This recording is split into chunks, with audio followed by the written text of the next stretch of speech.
Hello friends, मैं सोनू सज्जन। आज हम लोग बात करने वाले हैं Chhattisgarh public service commission CGPSC के बारे में। दोस्तों, CGPSC ने छत्तीसगढ़ यानी CG हेड प्रोफेसर रिक्वायरमेंट 2021 निकाला है। तो आइए आज हम लोग इसके बारे में जानते हैं। तो हेड मतलब छत्तीसगढ़ ने हेड प्रोफेसर रिक्वायरमेंट 2021 निकाला है। अब हम लोग इसके बारे में बात करेंगे। इसके लिए सबसे पहले जो इसका फॉर्म भराने का डेट स्टार्ट हो रहा है वो 13/9/2021 यानी 13 सितंबर 2021 से लेके इसका लास्ट डेट जो है सो 12/10/2021 यानी 12 अक्टूबर 2021 तक आप भर सकते हैं। तो इसका फॉर्म भरने का डेट 13 सितंबर 2021 से लेके 12 अक्टूबर 2020 तक आप इसका फॉर्म भर सकते हैं। पे एग्ज़ाम फी करने का जो लास्ट डेट रखा गया है वो 12 अक्टूबर 2021 तक रखा गया है। तो 12 अक्टूबर 2021 से पहले आप इसका फ़ी पेमेंट करेंगे। इसमें करेक्शन करने के लिए जो लास्ट डेट रखा गया है वो 13 से 17 अक्टूबर 2021 तक रखा गया है। 13 अक्टूबर से 17 अक्टूबर के बीच में आप इसका मतलब करेक्शन कर सकते हैं अगर कोई गलती एरर होता है तो उसके लिए। उसके बाद इसके एग्ज़ाम डेट और एडमिट कार्ड जो है सो अभी नहीं क्लियर किया गया है, वो आपको जल्दी नोटिफाई किया जाएगा इसके लिए। एप्लीकेशन फ़ी की बात करते हैं इसके लिए। तो जहाँ तक इसके एप्लीकेशन फ़ी की बात है तो जनरल और अदर स्टेट वाले के लिए 400 रुपया पर कैंडिडेट देना पड़ेगा। जनरल और अदर स्टेट वाले के लिए 400 पर कैंडिडेट पे करना पड़ेगा। SC ST और OBC को 300 पर कैंडिडेट पे करना पड़ेगा। और इसका जो पे करने का है वो तरीका है वो आप कैश के रूप में KIOS के पे आप पेमेंट कर सकते हैं। बाकी डेबिट कार्ड, क्रेडिट कार्ड और नेट बैंकिंग के थ्रू आप इसका पेमेंट कर सकते हैं।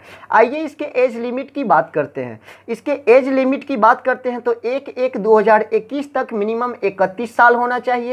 1/1/2021 तक मिनिमम एज 31 साल होना चाहिए और मैक्सिमम एज 45 साल होना चाहिए। तो आप इसके लिए योग्य माने जाएंगे।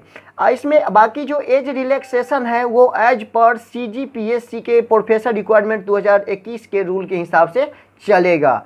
आइए हम लोग इसके पोस्ट के बारे में बात करते हैं।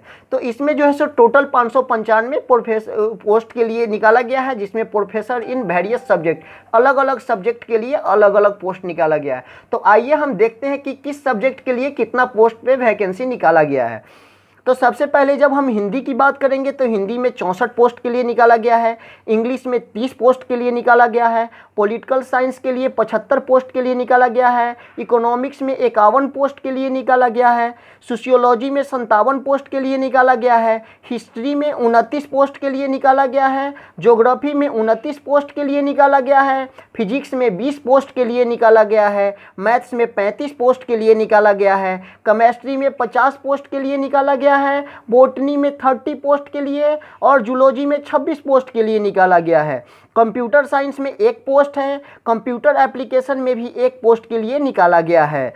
और जायरोबायोलॉजी के लिए 2 पोस्ट के लिए निकाला गया है। बायोटेक्नोलॉजी के लिए 2 पोस्ट के लिए निकाला गया है और जूलॉजी के लिए 3 पोस्ट के लिए निकाला गया है। मिलिट्री साइंस में 1 पोस्ट है और कॉमर्स के लिए 57 पोस्ट के लिए निकाला गया है। लॉ में 1 पोस्ट है और होम साइंस के लिए 7 पोस्ट के लिए निकाला गया है। उसके बाद संस्कृत भी 7 पोस्ट के लिए निकाला गया है। एंशिएंट इंडियन हिस्ट्री में 1 पोस्ट के लिए निकाला गया है। पब्लिक एडमिनिस्ट्रेटर में 2 पोस्ट के लिए निकाला गया है और एंथ्रोपोलॉजी में 2 पोस्ट के लिए निकाला गया है। फिलॉसफी में 1 पोस्ट के लिए निकाला गया है और साइकोलॉजी में 6 पोस्ट के लिए निकाला गया है। वेद्स में 1 पोस्ट के लिए निकाला गया है और एस्ट्रोलॉजी में 1 पोस्ट के लिए निकाला गया है और इंफॉर्मेशन टेक्नोलॉजी में 3 पोस्ट के लिए निकाला गया है। तो इस तरीके से सब्जेक्ट वाइज जो है सो इस तरीके से पोस्ट निकाला गया है जिसके लिए आप अपने सब्जेक्ट में अप्लाई कर सकते हैं। अब इसका जो एलिजिबिलिटी दिया गया है वो PhD degree in related subject होना चाहिए, यानी कि जिस सब्जेक्ट के लिए आप अप्लाई करेंगे उसमें PhD होना चाहिए, जिसमें 10 साल का जो एक्सपीरियंस इंपॉर्टेंट रखा गया है। इसमें आपका 10 साल का एक्सपीरियंस होना चाहिए। तो दोस्तों, इस वीडियो में यही बताना था कि छत्तीसगढ़ हेड प्रोफेसर का रिक्वायरमेंट निकाला गया है, जिसमें ये सारे क्राइटेरिया को अगर आप फिलअप करते हैं तो आप इसके लिए फॉर्म अप्लाई कर सकते हैं। तो इस वीडियो में इतना ही। अगर चैनल पर नए हैं तो सब्सक्राइब कीजिए, लाइक कीजिए और ज़्यादा से ज़्यादा शेयर करिए। Thank you.